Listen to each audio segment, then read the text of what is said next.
Buenas noches de nuevo, compañeros. Entonces vamos a dar inicio.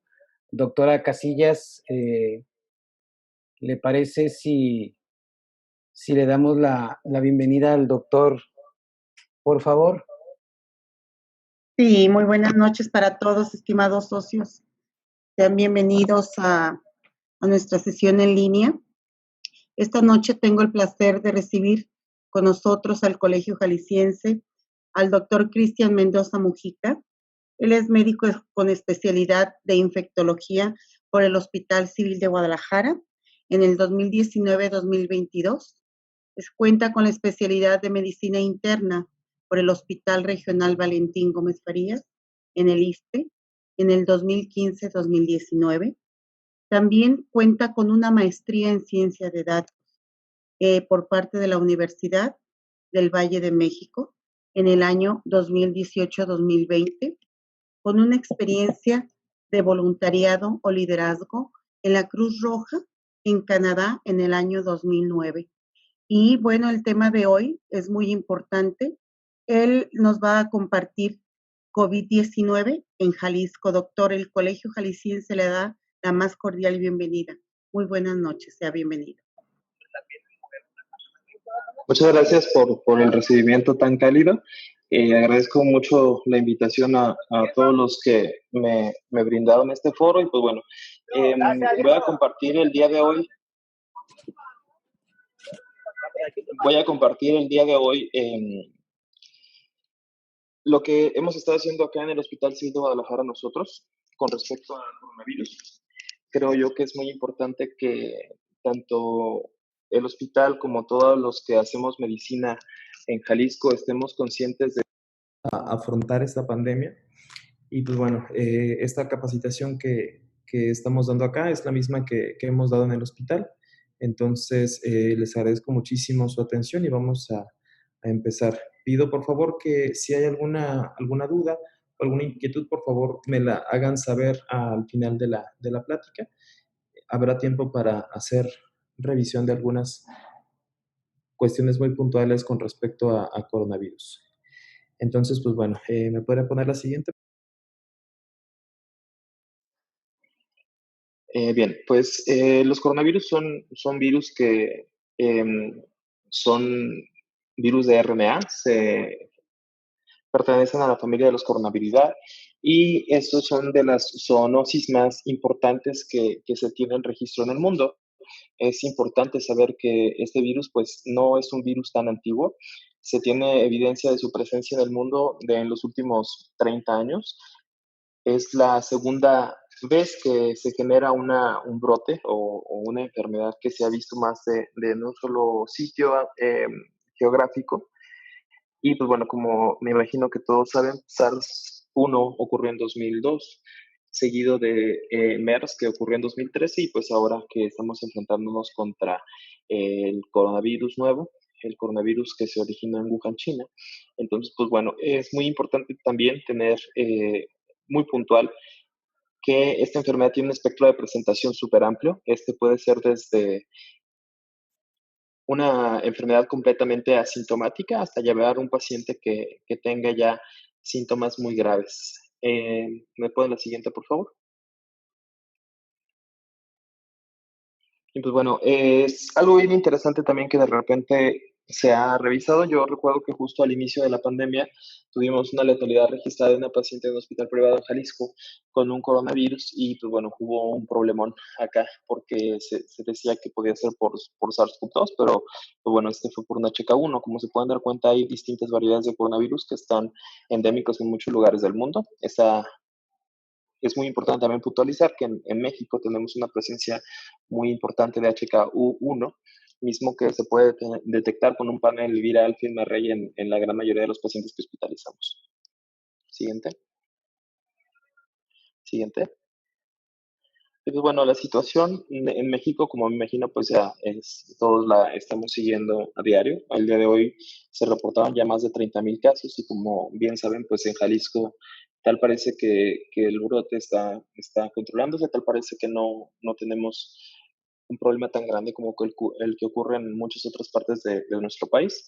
Es importante siempre tener esto en mente porque depende muchísimo de nosotros y como profesionales de la salud lo que transmitamos a las demás personas. O sea, sería en verdad muy preocupante que nosotros no tuviéramos esta información disponible y que no se la transmitiésemos a nuestras familias o a nuestros conocidos. Entonces, pues bueno, saber que en Jalisco hay una gran cantidad de casos que recientemente se han reportado, aún así por incidencia, por una tasa de incidencia, pues somos de los últimos 5 lugares en la nación. Entonces, esto es muy importante siempre ponerlo en alto.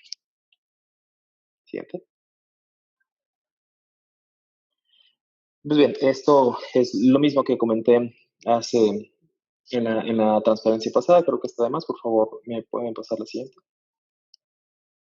Bueno, esto es muy importante revisarlo, pues, porque hay muchas teorías o hay muchas observaciones que se han hecho hasta este momento con respecto a la capacidad de contagio de SARS-CoV-2, cómo se transmite y cuándo es el momento de tener todas esas precauciones de contacto que en ocasiones parecieran un poquito excesivas, pero bueno, es importante saber pues que el coronavirus o el SARS-CoV-2 es un virus que generalmente no atraviesa o no va más allá de 1.5 metros, como se pueden dar cuenta en el gráfico que se ejemplifica en el lado derecho de la pantalla.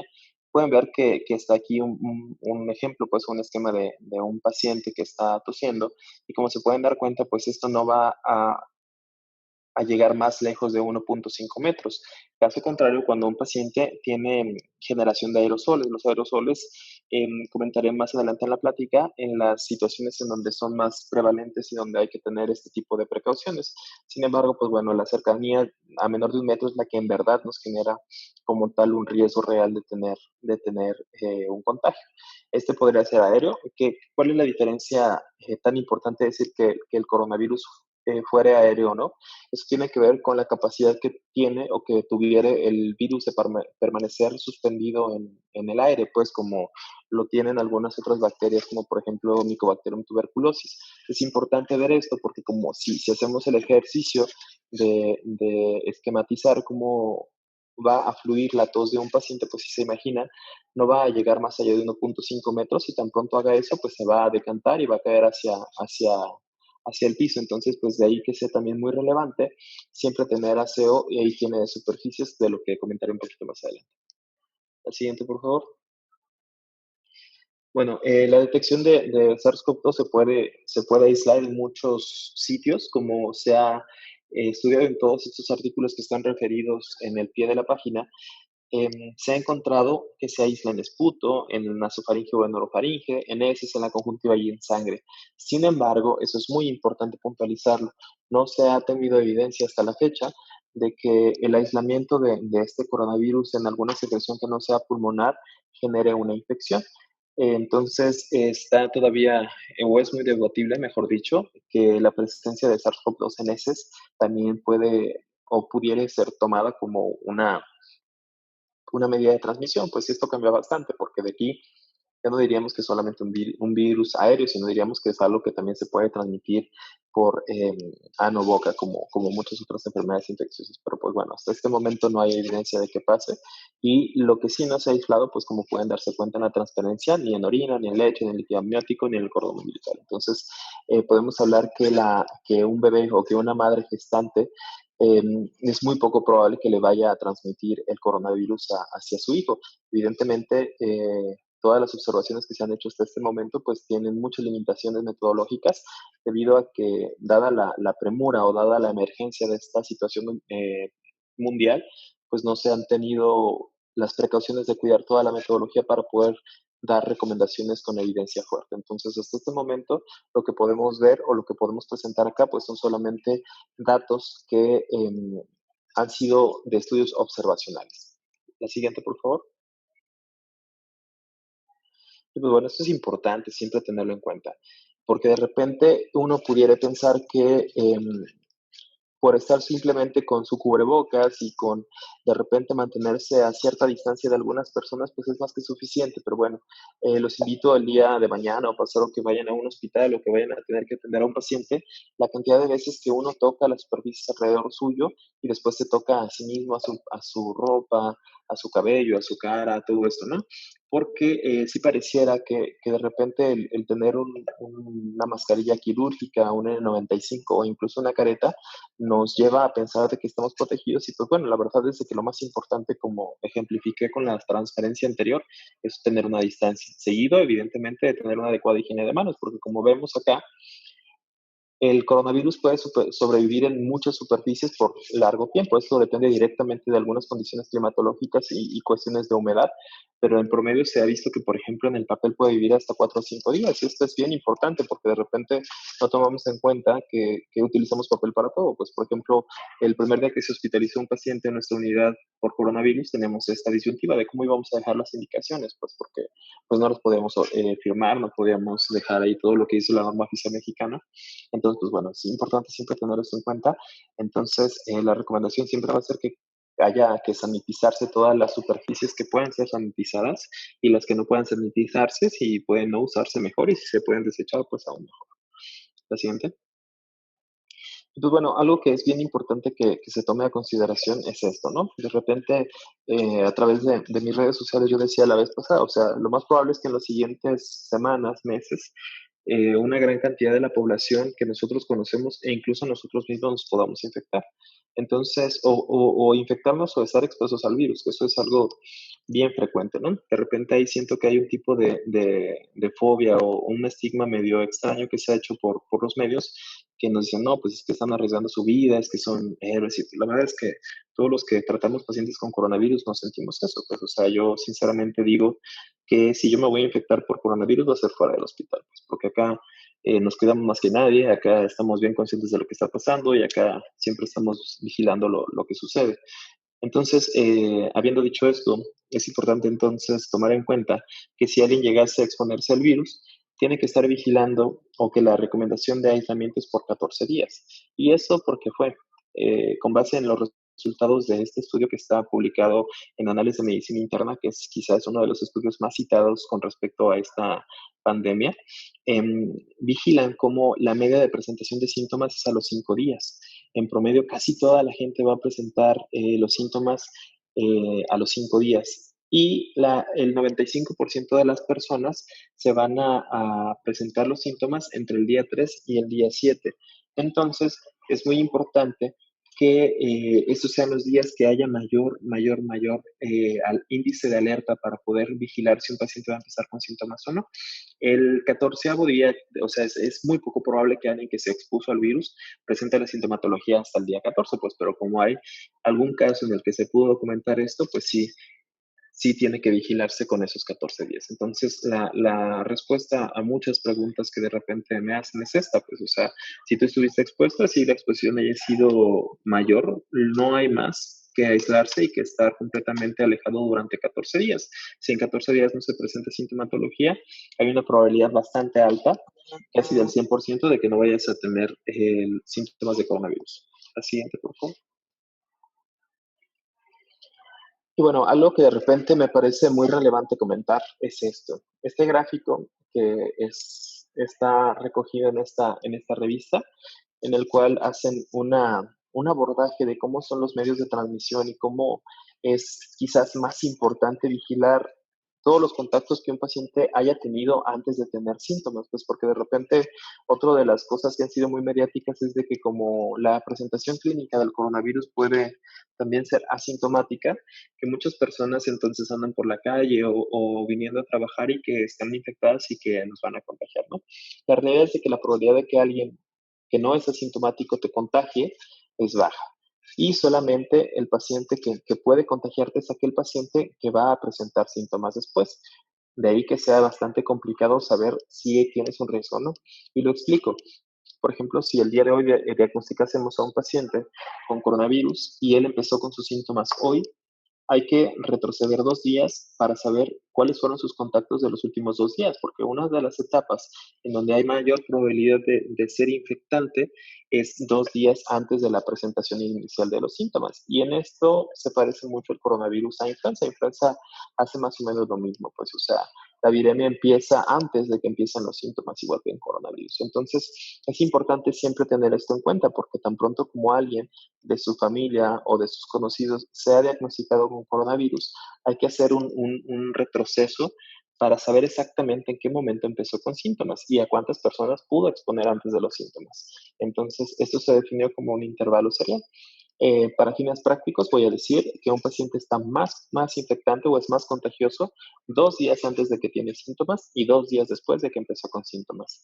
Conforme va pasando el tiempo, la carga o la viremia que tiene este paciente va descendiendo. Esto evidentemente no quiere decir que un paciente que tiene 6 días de síntomas no los vaya a contagiar, pues o sea, lo mejor sería ser prudente. Sin embargo, sí quiero puntualizar que es muchísimo más probable que alguien que empezó con síntomas me vaya a infectar dentro de las primeras 48 horas que el paciente tuvo los síntomas. La siguiente. Y pues bueno, en esta gráfica se hace un ejemplo de cuáles son todas las secreciones que un paciente tiene positivas a la enfermedad y más o menos cómo es la dinámica de la presencia viral de estas secreciones en cada paciente. Entonces, en los círculos estamos, bueno, del lado derecho de la pantalla, donde está el gráfico que dice cel y que no tiene colores. Hay en el X de las Y están los días y la carga de los virus. Entonces, en los círculos están las secreciones bronquiales.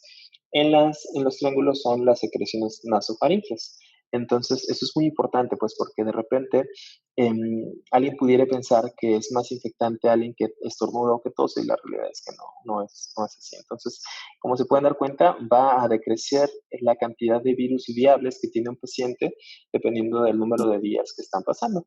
Y bueno, es importante también hacer la observación aquí del gráfico que está en la izquierda, en el que se ejemplifica la capacidad que tiene un virus de ser transmitido a cuántas personas. Entonces, me imagino que en alguna de sus clases de salud pública o de epidemiología vieron este número o este dato que se llama R0. El R0 es una medida en la cual podemos decir cuántas personas puede infectar una persona sintomática en una población que previamente no ha estado expuesta al virus. Entonces, como se pueden dar cuenta, se ejemplifica que el coronavirus puede tener un R0 de 2.5 a 3. Eso quiere decir que cada persona que está infectada puede infectar a 2.5 o 3 personas. Entonces, esto está cambiando también. Evidentemente, depende muchísimo del ambiente en el que se genera, porque este R0 puede virar a ser algo muchísimo más grave, como por ejemplo lo que ocurrió en el crucero este famoso Diamond Cruise, que iba saliendo, perdón, de Italia y donde se infectaron muchísimas personas. En ese lugar se documentó que el R0 llegaba a ser hasta de 15, o sea, una persona infectada podía infectar a 15 más, y eso es algo que pasa frecuentemente en lugares de aglomeración social, como por ejemplo las cárceles. Y bueno, otra cosa que parece bien importante que vean en la parte inferior de la diapositiva, hasta la izquierda, dice sarampión, ¿no? Measles es sarampión.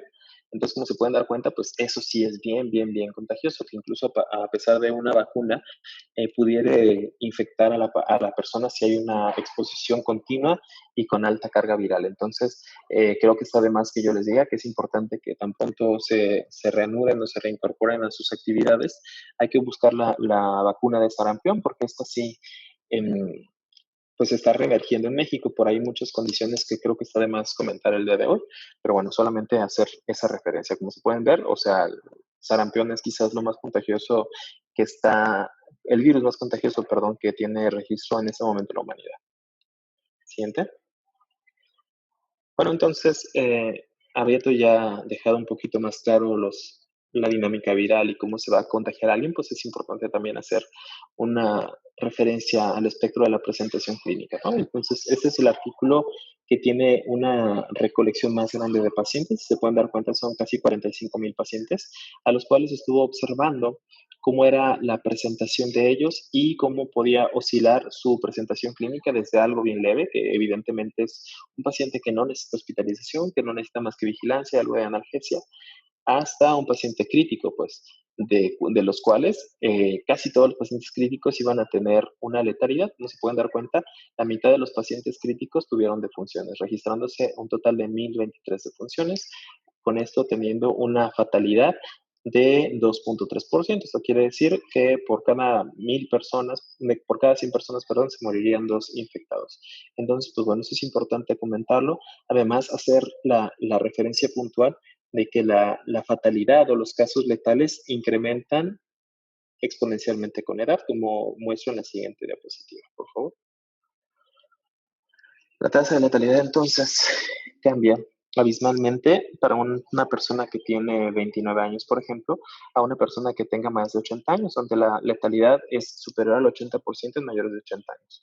De ahí que haya sido tan relevante que todas las campañas de salud pública en el mundo hayan sido orientadas a cuidar a nuestros adultos mayores, pues la realidad es de que tampoco es como una garantía que yo teniendo 32 años, si me infecto no me vaya a pasar nada, pues entonces sí es importante también hacer este paréntesis. Es más frecuente que alguien más grande se complique, pero eso no exime de que alguien de una edad menor pues no vaya a tener una evolución tórpida.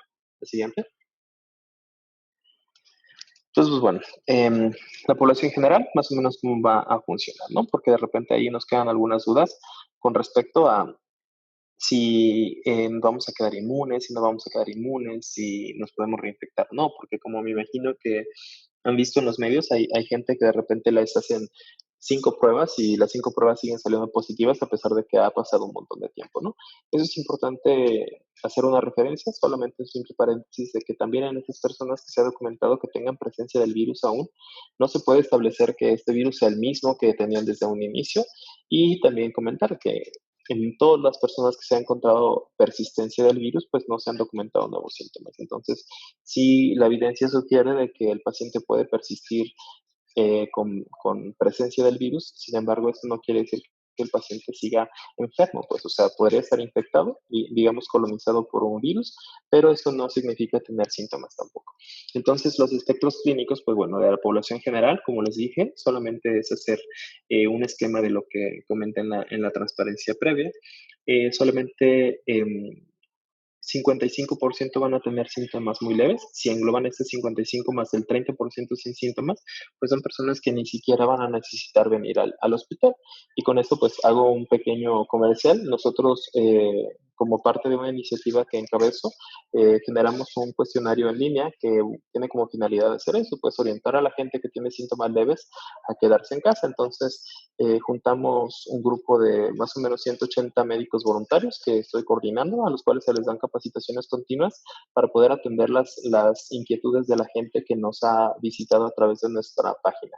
Entonces, pues bueno, de repente al final de la presentación, si gustan, les comparto toda la información con este respecto, porque también pues nos puede ayudar a que mucha gente no salga de la casa, pues porque finalmente si lo único que me pasa es que me duele un poco la garganta o la cabeza, pues no hay necesidad de ir a un hospital, pues o sea, la verdad es que corremos más riesgo al salir a la calle, al trasladarnos a ciertos lugares. Y pues bueno, no es por crear pánico, pero de menos unos 4 o 5 pacientes que hemos tenido positivos acá, pues son conductores de Uber o de Didi o de estas plataformas digitales. Entonces, sí es muy importante siempre estar alerta y salir lo menos posible.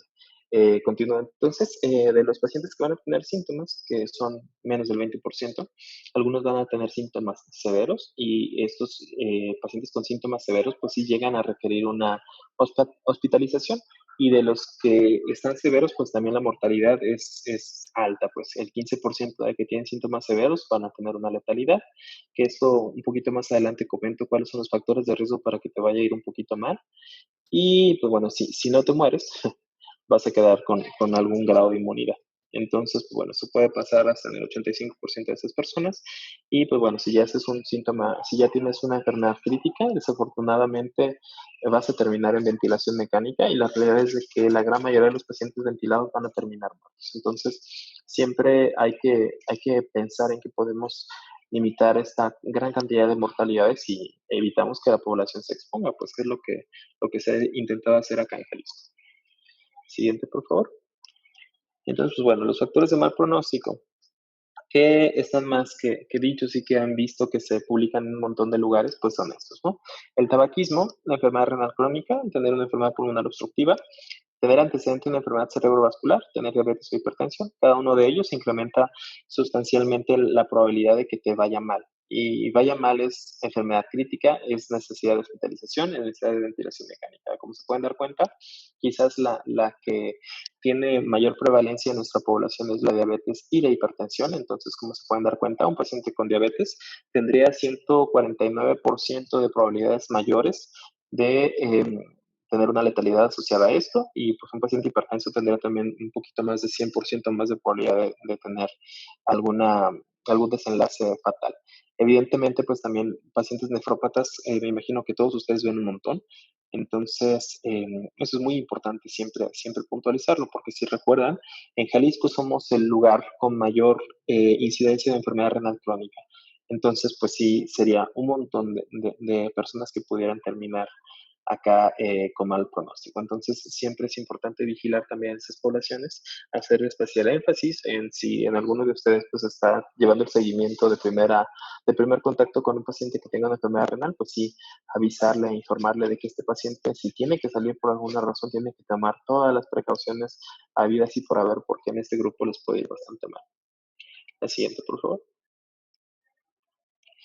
Entonces, esto creo yo que es más para tratamiento hospitalario, pues con respecto a los hallazgos paraclínicos que podamos encontrar. Solamente les comento a ustedes, pues, la frecuencia de los síntomas que se encontraron en este mismo artículo, que es el artículo que hice referencia hace un par de diapositivas, en el cual se registraron los síntomas y los signos de 44,000 pacientes, en los cuales encontraron que la fiebre era el síntoma más prevalente, con una frecuencia en porcentaje del 89%, la tos seca, las mialgias, la fatiga, el ardor faríngeo, náuseas, vómitos, cefalea y rinorrea. Entonces, esto, si se ponen a pensar, y habiendo pasado el año pasado por todo lo que vivimos de dengue en Jalisco, pues en las primeras horas sería quizás indistinguible de una enfermedad tipo dengue, ¿no? Porque pues estos se presentan así, con tos seca, con fiebre, con mialgias. Quizás en dengue es un poquito menos frecuente ver tos, pero la verdad es de que también los síntomas respiratorios en la enfermedad alcanzan casi el 25%. Y los hallazgos del laboratorio, pues sí, en la TAC se ven muchas imágenes que presentaré en la siguiente transferencia. Además del linfopenia, si de repente tienen la posibilidad de tomarle para clínicos generales como una biometría hemática, lo que es más frecuente encontrar en este tipo de pacientes es que tengan linfopenia. Hasta un 83% de las observaciones registradas acá lo encontraron.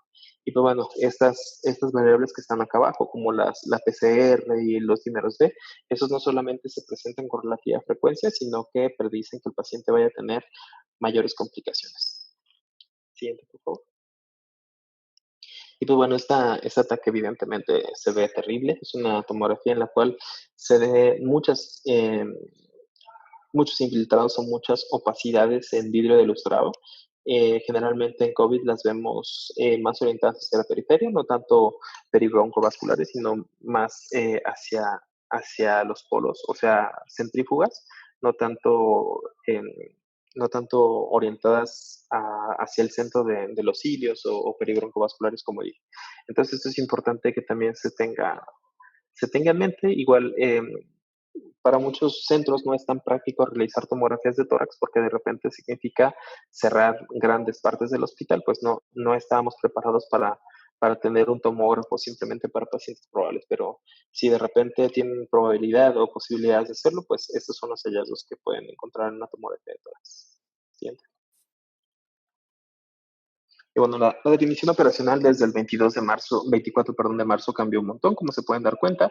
Es el paciente que tenga al menos 2 síntomas de tos, fiebre o cefalea y que se acompañe con al menos una de las siguientes, que pues bueno, es tener disnea, arterial mialgia, somnofagia, rinorrea, conjuntivitis o dolor torácico. Entonces, esto hace que la cantidad de gente que vaya a buscar atención médica vaya a ser inmensa, porque pues la verdad es de que cualquier resfriado, cualquier enfermedad tipo influenza te va a generar esa misma sintomatología sin ser como tal coronavirus, pues de ahí que sea tan relevante siempre estar buscando o pendientes de datos del alarma. Siguiente. Entonces, pues bueno, me imagino que todos han visto cómo se toman las muestras o las PCRs que afortunadamente la Universidad de Guadalajara está haciendo todos los días con este movimiento que me parece loable de Radar Jalisco. Entonces, bueno, comentar, nosotros también acá en el hospital hacemos ambas pruebas, el hisopado nasal acompañado de un hisopado nasofaringeo.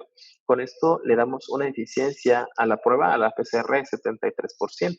Es importante también comentar que la eficiencia de esta prueba depende directamente de cuántos días de síntomas tenga el paciente. No está recomendable o no es recomendable para nada hacer la prueba a pacientes que tengan menos de 72 horas de síntomas, porque en ese momento pues la prueba sería o tendría una eficiencia muchísimo menor que la de 73%. Si hablamos de que es una prueba de tamizaje o de cribado, evidentemente hablar de una sensibilidad de 73% es muy pobre. Necesitaríamos para hacer una adecuada prueba, una prueba eficiente que la sensibilidad fuere superior al 90%. Aquí para fines prácticos o para no ser bastante especializada en esto, pues hablamos de que el 30% de los pacientes, aunque estén positivos, se nos van a ir, pues. Entonces, de ahí que sea tan relevante eficientar la prueba.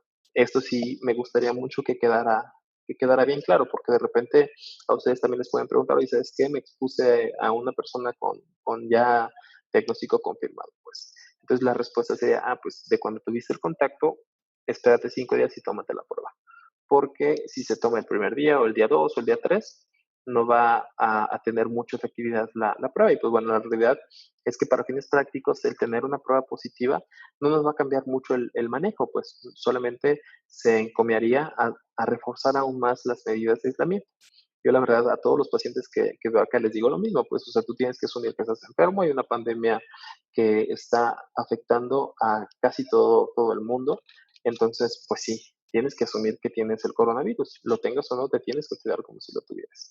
Entonces, pues bueno, como se pueden dar cuenta, la eficiencia de la prueba sería muchísimo mayor si pudiéramos tener una secreción bronquialveolar.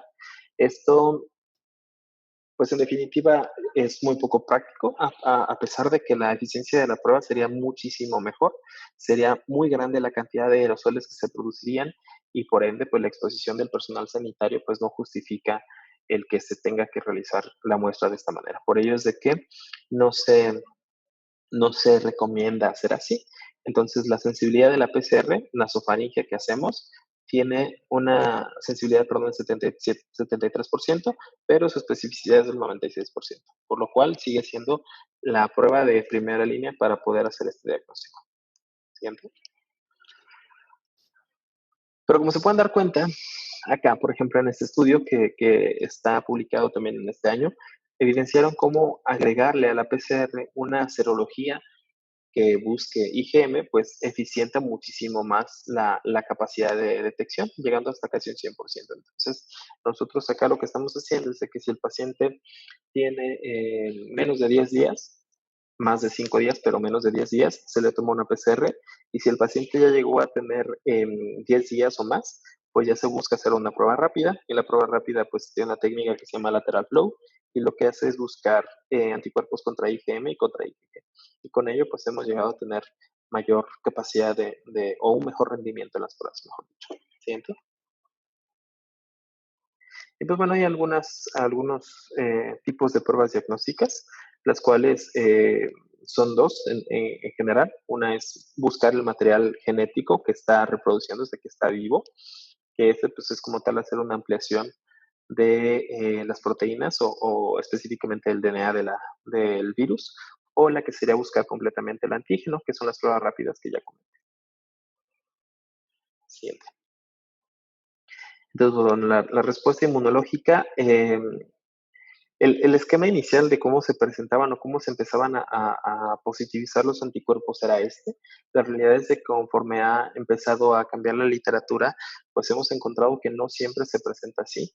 Incluso en las últimas evidencias publicadas hasta la semana pasada, se vio que en muchos casos se positiviza antes la IgG que la IgM en SARS-CoV-2, condición que lo hace completamente diferente a todo el resto de las enfermedades que conocemos. Entonces, pues bueno, para fines prácticos, como muestra aquí el gráfico, del día 10 al día 15 es el momento en el que podría ser más eficiente tomar la prueba rápida para ver si el paciente está infectado o no. Y pues bueno, eso es más que nada una anécdota, pero en pacientes que hemos tenido con alta sospecha de coronavirus, les hemos hecho pruebas rápidas seriadas y hemos encontrado que en definitiva el rendimiento o la eficiencia de la prueba se presenta muchísimo más adecuado cuando dejamos más de 10 días de síntomas antes de tomarla. Siguiente. Y pues bueno, ¿por qué hay tanto rollo con el SARS-CoV-2? ¿O por qué todo el mundo estamos hablando de él? ¿O por qué todo el mundo está preocupado? Pues lo más importante es de que es nuevo, que no hay tratamiento, no hay vacuna, hay picos de incidencia bien altos y por ello es que está recomendándose esto del confinamiento social. Pues sí es importante hacer un paréntesis para hablar de ello también. O sea, ¿cuál es la importancia o cuál es la finalidad de que se tenga un aislamiento social tan estricto?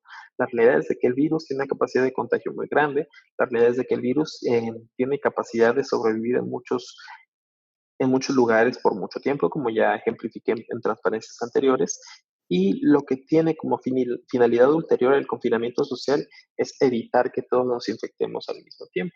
Muchos especialistas alrededor del mundo han dicho que, por ejemplo, que el coronavirus ya no va a desaparecer del mundo, pues que se va a quedar en cada cierta temporada como lo hace influenza, pues que va a tener ahí algunos brotes estacionales, que de repente va a estar viviendo con nosotros como vive influenza cada noviembre, cada diciembre. Entonces, eso es importante tenerlo en mente, pues porque lo que esperamos con el confinamiento social es simplemente que no nos infectemos todos a la vez, porque si todos nos infectamos a la vez, pues no va a haber un sistema de salud en ningún lugar del mundo que pueda sustentar eso, pues. Además que, bueno, esto me parece más que importante comentarlo, no hay tratamiento, a pesar de que se hayan hecho muchos estudios y de repente se diga que, por ejemplo, remdesivir o hace algunas semanas se hablaba mucho de la cloroquina o se hablaba, por ejemplo, de lopinavir, ritonavir, este famoso Caletra, pues la realidad es de que ninguno de ellos ha demostrado que sea adecuado para tratar el coronavirus. Entonces, pues es por ello que es tan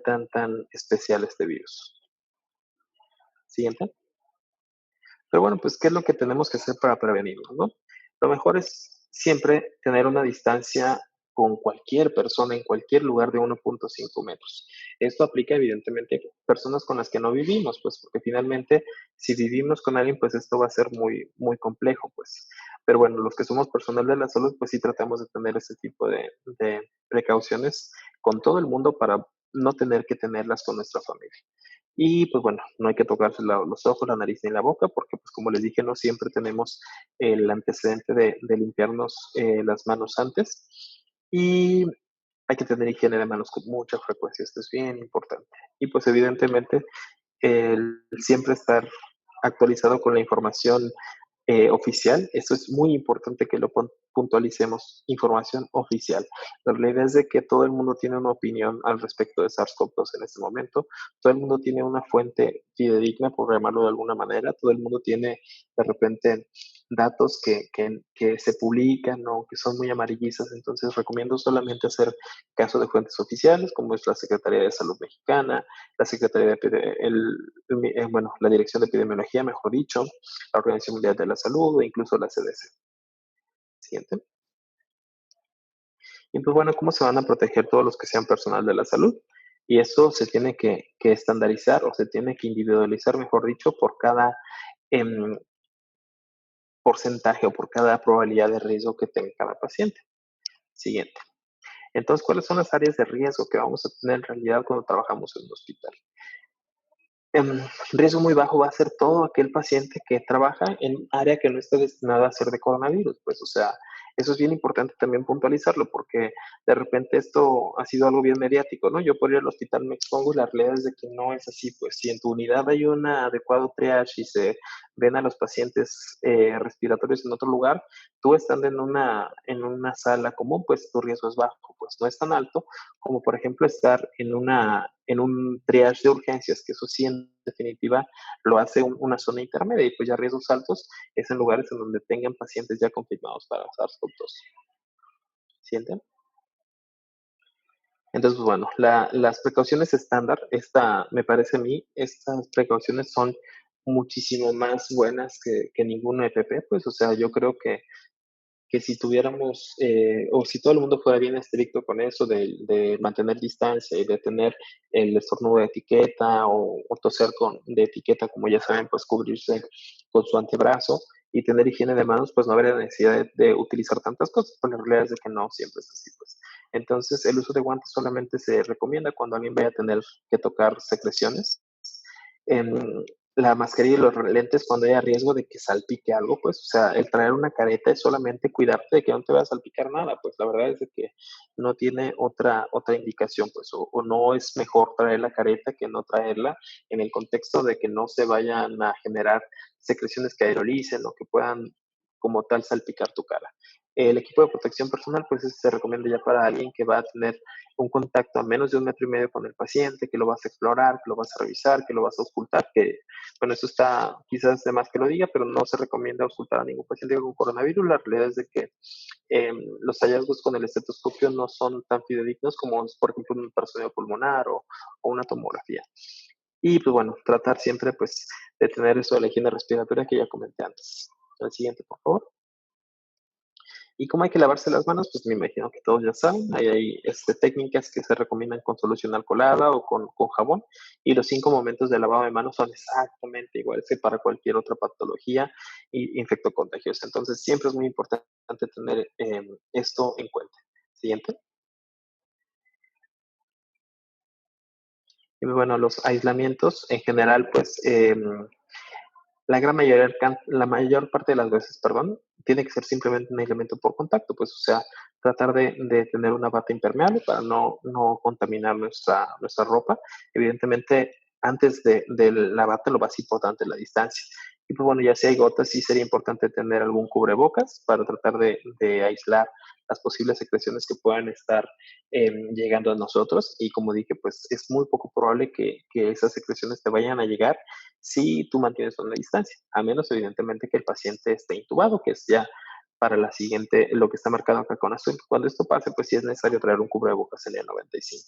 Si tú estás en la calle, si estás viendo consulta, no es necesario que tengas un N95, pues el N95 es importante y es vital tenerlo cuando vas a estar expuesto a procedimientos que generen aerosoles. O sea, que el paciente esté intubado, que el paciente esté intubado y lo vayas a aspirar, que vayas a tomarle una muestra al paciente, o sea, que tengas que tomarle un hisopado nasofaringio, eso puede generar aerosoles, pero la gran cantidad de las veces, pues no va a ser necesario. Siguiente. Pues bueno, ¿qué nos puede ayudar muchísimo para disminuir la carga? Pues simplemente la desinfección, ¿no? Para fines prácticos, pues utilizamos alcohol o cloro. Cualquiera de estas dos intervenciones puede ser útil para desinfectar o para sanitizar nuestros equipos. Ya depende muchísimo pues de lo que estemos utilizando para cuidarnos, qué es lo que necesitamos utilizar para limpiarlo. Pues, por ejemplo, si tenemos una careta convencional, a lo mejor con alcohol es más que suficiente, solamente rociar o con un paño eh, empapado con alcohol al 70% es suficiente. Pero, por ejemplo, si tenemos que limpiar nuestro cuarto, nuestra calle, nuestra casa, nuestra mesa o eso, pues a lo mejor sería más práctico limpiarlo con alcohol y evidentemente ambos son suficientes. La dilución con cloro puede ser más que suficiente con 0,5%, con 1%, y con esto pues puede ayudar para sanitizar o para desinfectar la gran mayoría de las superficies. Es importante saber, pues, que si preparamos una solución con cloro, esta solamente va a estar viable durante 24 horas. Si pasa más de 24 horas, pues ya no sirve y hay que volverla a hacer. Y, pues bueno, si son superficies no porosas, se tiene que dejar 10 minutos. Y si queremos dejar algo ahí como sumergido, pues eso se recomienda por 30 minutos. Siguiente.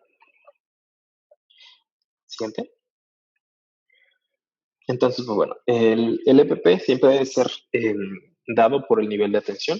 Como les comento, aquí en un esquema de semáforo estoy ejemplificando en qué momento es importante tener tal o cual medida. En el triage es más que, por ejemplo, el triage que nosotros estandarizamos acá en el hospital, solamente trae una mascarilla quirúrgica convencional y mantenemos una distancia y con eso es suficiente, pues no estamos utilizando caretas, no estamos utilizando guantes, no se utiliza otra cosa porque con el aislamiento de esta manera y con la mascarilla es más que suficiente. Ya si se van a hacer toma de muestras o para clínicos, pues sí ya se tiene que utilizar algo un poquito más de mayor protección, como unos guantes o de repente una bata impermeable. Y ya si se va a hacer algún otro procedimiento, pues se utiliza el EPP completo que mencioné antes. Siguiente. Bueno, eso es lo que hacemos. Nada más les quería contar. Ahí está el triage. Como pueden ver, darse cuenta, pues la compañera enfermera está solamente separada del paciente por la mesa y por la distancia que medimos previamente. Y pues se utiliza gel antibacterial después de hacer cualquier anotación o cualquier procedimiento. Siguiente. Y pues bueno, lo que recomendamos pues es esto. Ya si el paciente se hospitaliza o algo, pues ya es cuando le ponemos el 95. En la valoración que vamos a hacer algo de examen físico en el paciente también se recomienda utilizar el 95. Esto solamente si vamos a acercarnos a menos de 1 metro del paciente. Y pues en la terapia intensiva pues hay aerosoles, ahí se tienen que poner el gorrito, los cubrezapatos, los guantes, la careta encima de los gogles y pues bueno, porque aquí sí es una zona en donde se pueden generar muchos aerosoles. Siguiente. Bueno, esta es como está nuestra área, si quieren esa la dejamos así. Siguiente. Y pues bueno, si tienen ustedes que de repente tomar alguna muestra, eso es lo que se tiene que hacer. Se toma siempre con equipo de protección, se tienen que sanitizar los tubos porque como sabemos, pues pueden vivir en estas superficies, por lo cual no queremos exponer también a nuestro personal de laboratorio. Y el personal del laboratorio tiene que estar informado de que está manejando muestras de COVID. Y como se pueden dar cuenta en la imagen, la chica solamente trae una mascarilla, quizás trae unos gogles y trae unos guantes. Es suficiente, pues no es necesario que se ponga nada más, ni una 95 ni nada más. Y pues nada más. Siguiente. Eso sí, algo bien importante, pues, o sea, ¿quién debe utilizar los cubrebocas quirúrgicos? Y bueno, de repente alguien me ha hecho esa observación de, pues, si tengo cubrebocas quirúrgico, pues lo voy a usar, o sea, ¿qué tiene de malo? Tampoco es como que me haga daño.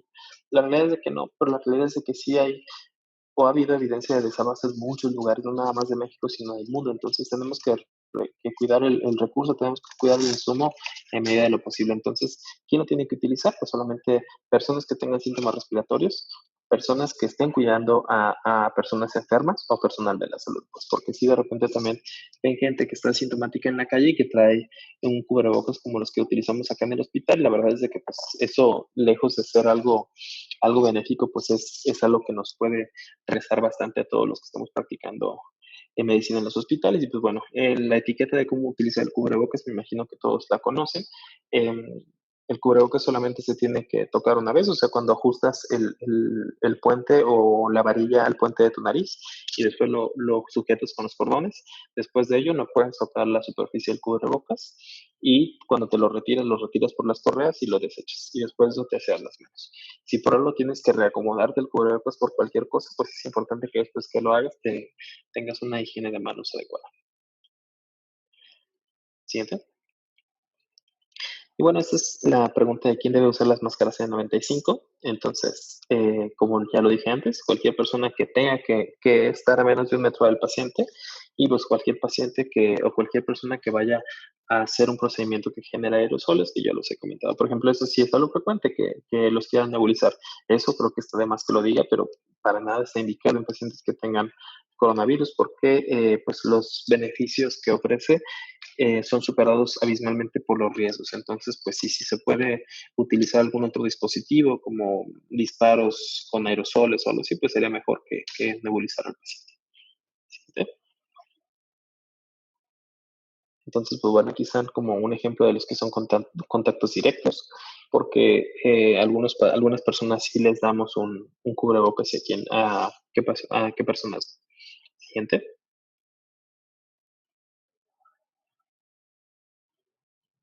Y bueno, eso es para el resto de personas que no vayan a tener como tal cercanía tan estrecha con el paciente, que esto también puede ser algún médico que esté dando la consulta. Si no necesitas explorar al paciente, pues no necesitas una 95. Pues lo único importante es siempre tener la distancia. Siguiente. Y bueno, es importante que si no soy un área COVID, pues de todos modos tengo que tener precauciones, ¿no?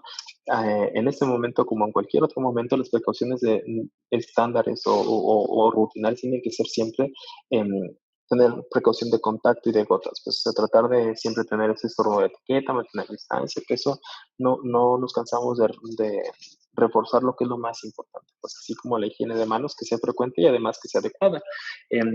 Creo que está de más comentarlo aquí en este foro, pues, pero sí es bien importante que si no han tenido oportunidad de revisar su higiene de manos o si no están completamente seguros de que lo hagan bien, pues de menos hagan ahí el ejercicio de que alguien los vea mientras se asean las manos para saber si lo están haciendo bien, porque sí es importante que tengamos bien ensayadita esa técnica. Hay de repente hay en internet unos videos en los que la gente se coloca unos guantes quirúrgicos y se mancha con tinta, pues para ver si alcanza a manchar todo el guante y con eso sabe que está teniendo una adecuada higiene de manos. Siguiente. Bueno, eso, si quieren, nos lo pasamos. Eso creo que no, esperemos que no les toque a ninguno de ustedes. Siguiente. Y bueno, ¿cuáles son las 3 Is de toda pandemia y lo que tenemos que hacer? Entonces, ya lo dije, información es lo más importante. No replicar, por el amor de Dios, rumores o desinformación que de repente nada más escuchamos que, bueno, yo escuché que tal persona dijo que está positivo ese. Y pues si no tenemos la certeza, por favor, no hay que solamente transmitir información que de repente se llegó a nosotros como teléfono descompuesto. Eso en definitiva pues no suma para nada a la ciencia. Hay que identificar todos los casos, por eso reitero que lo que se está haciendo en Jalisco es admirable. Se está gastando un montón de dinero y todo, pero se está yendo en una estrategia muy agresiva por buscar a todos los casos, identificarlos y pues posterior a la identificación de casos, pues aislarlos, ¿no? Que es lo que viene aquí como isolation. Siguiente. Y pues bueno, eso es siempre lo más importante, ¿no? Siempre hay que pelear contra esta pandemia, pero con información. La ciencia tiene que estar por encima de todo y la información verídica y verificable debe ser la que tengamos que consultar nosotros.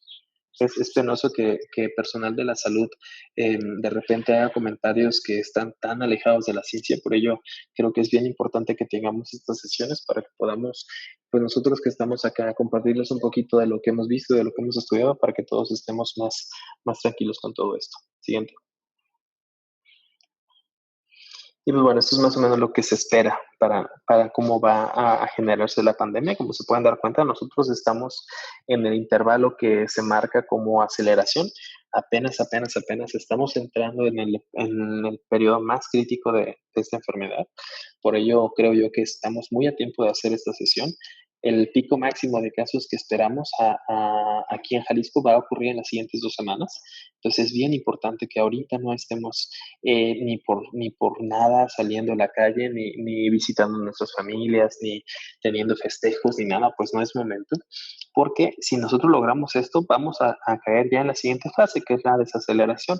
Y bueno, esto es muy importante decirlo, pero Jalisco está proyectado a ser el primer estado en México a quitar su confinamiento social, o el que lo va a quitar más rápido. Esto pues evidentemente por las medidas que muy a tiempo se tomaron. Entonces creo que es el momento más importante para que todos estemos unidos con el mismo criterio y pues sigamos transmitiendo a toda la gente esto. Pues no hay necesidad de salir, hay que quedarnos en nuestra casa y vamos a poder retomar nuestras vidas a la normalidad lo más antes posible. Siguiente. Y pues bueno, ya para finalizar, si me expuse a un paciente, pues ¿qué es lo que tengo que hacer? Pues nada más aislarte y vigilar datos de alarma, o sea, tener disnea, tener mucha fiebre, estar además con eso, con mucha cefalea, con alteración del estado mental y bueno, todas esas cosas que de repente ustedes mejor que nosotros ven y que identifican tan temprano, siempre hay que buscarlas como en cualquier otra patología. Y con esto termino la presentación. No sé si tengan algún comentario, alguna duda, con mucho Muchas, gusto. muchas gracias, doctor. Sabemos que está de guardia y que nos hizo un espacio para apoyarnos con esto. Le agradecemos muchísimo. Voy a empezar a dar la palabra a los compañeros. Vamos a tener unas cuantas preguntas para darle al doctor espacio para que se retire al continuar su guardia. El doctor Mesa fue el primero en levantar mano. Vamos a abrir su micrófono. Doctor Mesa, adelante. Muchas gracias, doctor Raúl. Y bueno, felicitar al doctor Eric por esta buena pandemia. Cristian. Y bueno, doctor, quisiera preguntarle, en su hospital donde usted está laborando, ¿cómo es que lo están manejando a aquel paciente sospechoso en un momento dado, si no tienen toda la información que el paciente debiera proporcionar, porque quizás está ocultando algunos datos.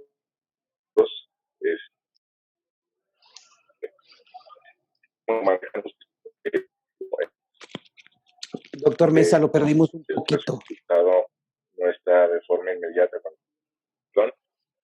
Se te perdió un poquito lo último. No sé si el doctor sí alcanzó. No, pero creo que sí, tengo más o menos clara la pregunta, porque creo que es una pregunta que todos los días nos hacen.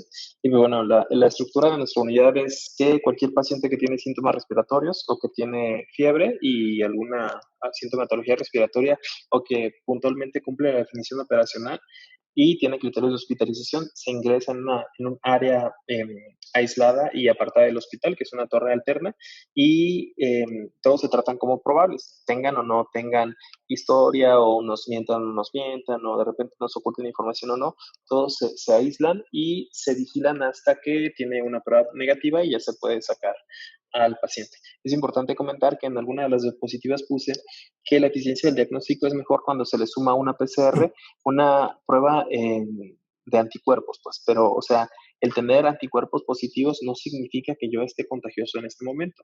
Entonces, por ello es que hay tranquilidad de que el paciente que se le toma una PCR nasofaríngea y está negativa, ese paciente se puede sacar del aislamiento porque ese paciente no está contagioso en ese momento. Eso no implica que no haya tenido la enfermedad, simplemente que en ese momento no tiene capacidad de contagio.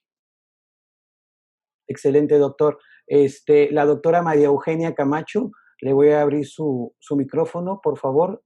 Adelante, doctora. Hola, buenas noches. Primero que nada, pues agradecer al doctor Mendoza por esta gran exposición del tema y que sin duda, a pesar que se ha hablado mucho de este tema, pues no deja de ser de gran importancia e interés. Y pues también agradecer al Colegio Jalisciense por igual darnos la oportunidad de continuar con estas sesiones mensuales. Y una de las preguntas que yo tengo sería que sí se hablan de todos estos síntomas respiratorios, que debemos de tener una definición operacional, pero quizá un poquito más, usted que está en esta parte práctica, ¿cuál podría ser a lo mejor algún síntoma o a un signo que tenga una mayor aparición en estos pacientes que tienen COVID-19, pero que no necesariamente son los síntomas que conocemos como una definición operacional? Muchas gracias por las palabras. Y la realidad es de que no las hay, pues, o sea, como algo que diga, oye, ¿sabes qué? Si le encuentras esta muela roja, ¿tiene coronavirus? Pues no, sería muy arriesgado que alguien en mi rama hiciera ese enunciado y la verdad no me atrevería a hacerlo. La realidad es de que sí, como lo expuse, el espectro de presentación de síntomas es bien amplio, pues incluso hay pacientes que hemos visto sin fiebre, pues que de repente eso sí, llama mucho la atención, pero pues como viene la estadística, pues el 90% tiene fiebre, hay un 10% que no lo va a tener, pues por ende es un reto diagnóstico, sí que lo es, pero es por ello que siempre hacemos este enunciado, pues, o sea, en luz de que hay una pandemia, pues tú tienes que asumir que todo paciente con síntomas respiratorios puede ser coronavirus y tratarlo como tal, pues con las medidas de aislamiento que amerita, con los síntomas de alarma que amerita, y dejar bien en claro eso, pues, o sea, tengas o no tengas coronavirus, el manejo va a ser el mismo. Hay que vigilar, simplemente buscar datos de alarma, pues, o sea, está de más decirle, oye, si tienes o no tienes, pues, o sea, eso se lo dejamos a las pruebas de anticuerpos o las pruebas de moleculares, pues, eso es nada más trabajo de la prueba. Lo que nos compete a nosotros clínicos es decirle, ¿sabes qué? Todos los que tienen síntomas respiratorios y todos los que pueden ser coronavirus tienen que hacer esto, esto y esto y esto, y tienes que vigilar esos datos de alarma. Sí, solo si los presentas, regresa y te hospitalizamos. Muy bien, el doctor Ignacio González Neri, le abro su micrófono, doctor. Adelante, doctor.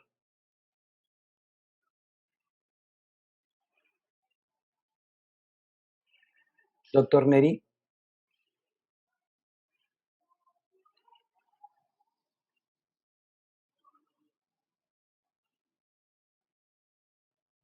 Creo que lo perdimos al doctor Neri. Entonces nos vamos a pasar con el doctor Cristian Jiménez.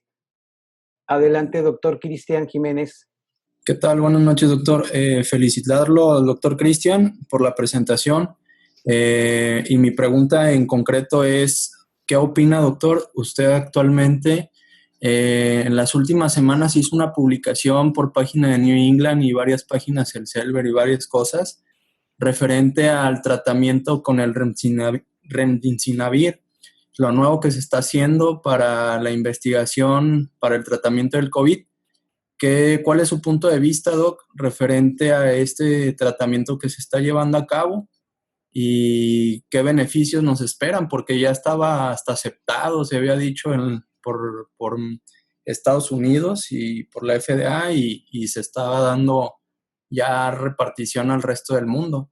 Entonces, ¿cuál es su opinión en este sentido, Doc? Sí, bueno, mi opinión es de que pues la evidencia que está disponible hasta este momento no es contundente, no es una evidencia muy fuerte y como hay estudios que apoyan que Remdesivir es muy útil para disminución de síntomas, para aclaramiento viral, también hay algunos otros ensayos clínicos que se han hecho que no demuestran diferencia con respecto a placebo, pues. Entonces, de ahí que sea tan preocupante la ciencia que se está haciendo en este momento, pues, o sea, cuando alguien tiene que hacer un paper o algún trabajo de investigación, antes de poder ser llevado a la práctica, perdón, es necesario tener una revisión por un grupo de especialistas o de expertos en la materia que en este momento no se está llevando. Y se entiende, pues por la emergencia de esta problemática se tiene que hacer lo que se pueda más rápido. Pues la realidad es de que hasta este momento no hay una evidencia lo suficientemente fuerte para decir sirve o no sirve. Pues así que creo yo que podría pasar lo mismo que pasó con hidroxicloroquina o con em, em, hidroxicloroquina, además con Caletra, pues que de repente los ponían como muy buenas opciones, pero pues bueno, haciendo nada más ese ejercicio de medicina basada en evidencias, pues en definitiva no se puede hacer una recomendación solamente basándonos en un solo artículo, en un solo ensayo randomizado controlado. Siempre tiene que haber más evidencia y se tiene que llevar el proceso de la ciencia que tiene que llevar para poder hacer recomendaciones así de fuertes. La realidad es de que la recomendación de la FDA se dice, o sea, es probable que tenga un buen efecto, pero nada más, o sea, no hay algo contundente. Sí es importante que estemos pendientes y pues bueno, creo que la emergencia de un tratamiento no quita la importancia de todas las medidas que ya comenté, pues creo yo que es más importante, más barato y más útil simplemente mantener la distancia y ya, no pasa nada. Muy bien, doctor. Le voy a abrir el micrófono a la doctora Carla. Sería la última pregunta, la doctora Carla Elizabeth Flores. Adelante, doctora. Hola, buenas noches, doctor. Una pregunta. Gracias por todo lo que nos dijo y mi pregunta es cómo se ve el panorama en el hospital en el que está, cómo va la capacidad, qué se espera, cómo va Jalisco en ese tenor. Y más ahora que se piensa en ya liberar el aislamiento social. Bien, pues creo yo que eso de cómo va Jalisco y cómo va todo el estado, pues ya se ha comentado muchísimo en todos los medios oficiales de la Secretaría de Salud. La realidad es de que sí, vamos bien. En mi hospital yo siempre digo que pues, o sea, para mí somos el mejor preparado de México, pues para mí somos el hospital que está más capacitado y más preparado para recibir a los pacientes que se vengan, a pesar de que nuestra capacidad no sea tan grande, pues o sea, tenemos poquitas menos de 50 camas para recibir pacientes, pero creo yo que somos el sitio que más infectólogos tienen en Jalisco seguro y quizás en México, entonces creo yo que el equipo que se conformó es un equipo bien bueno y que estamos siempre muy solidarios todos con nosotros. Y pues bueno, o sea, en Jalisco creo yo que también se preparó muy bien para, en caso de que pase lo peor, pues, o sea, ese es como que el comentario que siempre he visto que redonda en las redes, o sea, preparamos 5 hospitales para tenerlos a tope, esperando que no se llenen ni el 20% de ellos, pues. Y por ejemplo, pues nosotros, a pesar de que hemos tenido flujo constante de pacientes, pues hasta este momento no nos hemos llenado, pues, o sea, ninguna de nuestras salas se ha llenado, entonces, pues, esperemos que sí siga. Muy bien, muchas gracias. Doctora Casillas, le abro su micrófono para poder despedir al doctor Cristian. Doctor Cristian, le agradezco su tiempo y su apoyo. Yo me despido de usted. Doctora Casillas, adelante. Y doctor Cristian, quiero darle las gracias por su excelente ponencia. Muchas gracias por darnos tiempo en su momento de la guardia. Estamos muy agradecidos por una ponencia excelente, muy clara, muy amplia, y le damos las gracias y esperamos contar con usted nuevamente. Muchas gracias y muy buenas noches para todos. Buenas noches, muchas gracias. Gracias.